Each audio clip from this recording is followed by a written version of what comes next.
बातमी बघूया। काँग्रेसचे 2 विद्यमान कार्याध्यक्ष आणि 2 माजी राज्यमंत्र्यांचा लवकरच भाजप प्रवेश होणार आहे आणि मिलिंद देवरांनंतर काँग्रेस सोडणाऱ्यांची रांग लागणार आहे असा दावा भाजपचे नेते आशिष देशमुख यांनी केला आहे। मी मिलिंद देवरा यांच्यासारखे अनेक नेते नाना पटोले यांना कंटाळलो होतो आणि म्हणूनच आम्ही काँग्रेस सोडल्याचंही त्यांनी सांगितलं। राहुल गांधी यांनी आधी आपल्या नेत्यांना न्याय द्यावा असा टोला देखील त्यांनी लगावला।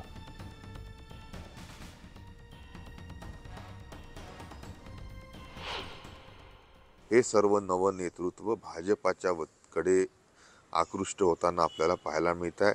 नक्कीच काल मिलिंद देवरांनी काँग्रेस सोडलेली आहे। मी तुम्हाला दाव्याने सांगू इच्छितो की ह्या प्रदेश काँग्रेसमध्ये असलेले विद्यमान 2 कार्याध्यक्ष आणि महाविकास आघाडीचे काँग्रेसमध्ये असलेले 2 माजी राज्यमंत्री लवकरच भारतीय जनता पार्टीमध्ये आपल्याला सम्मिलित होताना दिसतील।